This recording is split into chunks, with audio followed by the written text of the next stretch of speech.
யாரும் இல்லை. Lucas 7 chapter எடுத்துக்கலாம்.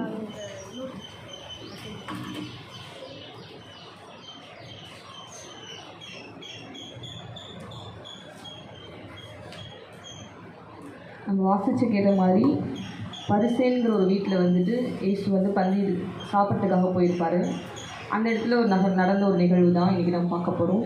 பரிசேயன் அப்படின்னா யாருன்னு பார்த்தோம் அப்படின்னா, மோசஸோட லாவை நல்லா படித்தவங்க, நியாயப்பிரமாணத்தை நல்லா, நாங்கள் தான் ரொம்ப சுத்தமானவங்க, மற்றவங்கலாம் வந்து அன்க்ளீனு, நாங்கள் தான் வந்து பூமியிலே உயர்ந்தவங்க அப்படின்னு சொல்லிட்டு தன்னைத்தானே உயர்த்தினவங்க தான் பரிசேயர்கள். அவங்களோட வீட்டில் ஏசப்பா வந்து சாப்பிட போயிருக்காரு. அந்த பரிசேயனில் ஒருவன் வந்து எங்கள் வீட்டுக்கு வாங்க சாப்பிட அப்படின்னு சொல்லி ரொம்ப வருந்தி கேட்டுப்பான். அதனால ஏசப்பா வந்து போயிருப்பார் அந்த வீட்டுக்கு.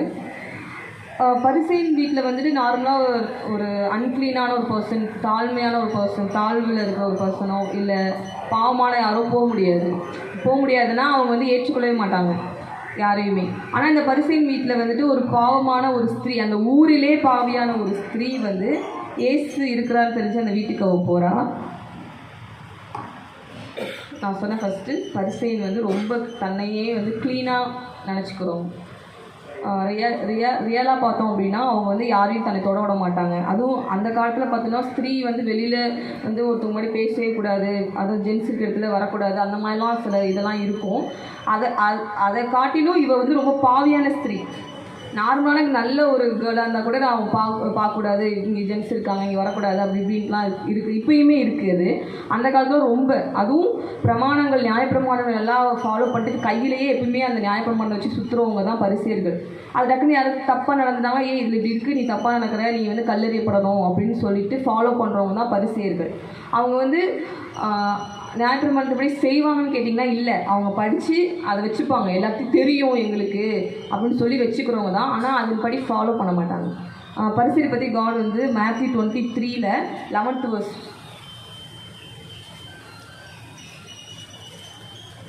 ஒரு 3வது வசனம், 23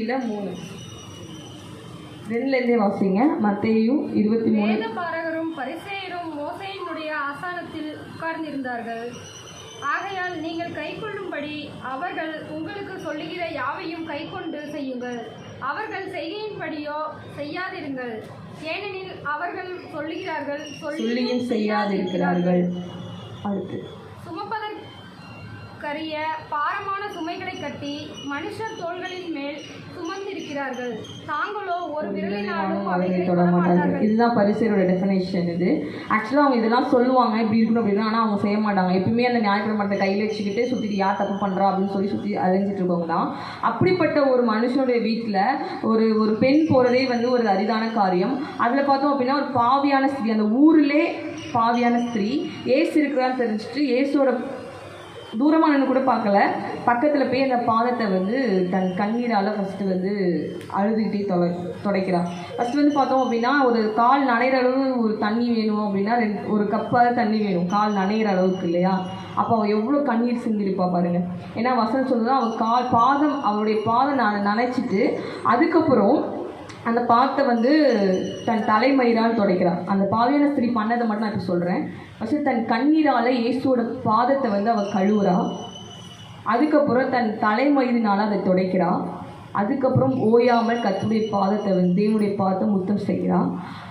அதுக்கப்புறம் பார்த்தோம் அப்படின்னா கையில் இருக்கிற ஒரு இதில் இருக்கிற பர்ஃப்யூம் நல்ல, அப்போல்லாம் இப்போ இருக்கிற பர்ஃப்யூம்லாம் என்னங்க அது, அப்போல்லாம் ஒரிஜினல் பர்ஃப்யூம் பயங்கரமாக வந்து வாசனை தரக்கூடிய பரிமளத்தை எல்லாம் வச்சுருந்தான்.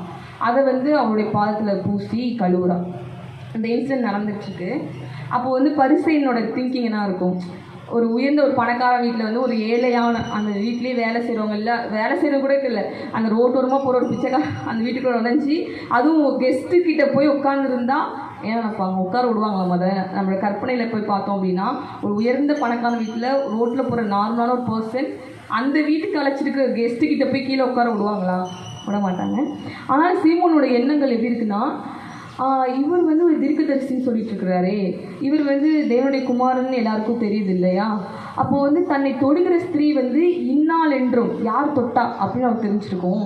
ஏன்னா அவளோட ஏசோட பின்னாடி நின்று வழுதுறா பாதத்தில், ஓகேவா? அதுக்கப்புறம் தான் அப்படியே பின்னாடி இப்படி வந்திருப்பாள்.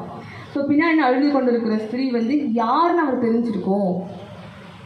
இல்லையா, இப்படிப்பட்டவ தான் நம்மளை தொடுறான்னு கூட இவருக்கு தெரிஞ்சிருக்கும். ஏன்னா இவர் தீர்க்கதரிசி தானே அப்படின்னு சொல்லி அவன் மனசுக்குள்ள இப்படிப்பட்ட ஸ்திரீ தொடுறா, இவர் எதுவுமே சொல்லாமல் இருக்கிறாரு. அந்த பரிசையினுடைய தாட் எல்லாம் இதுதான்.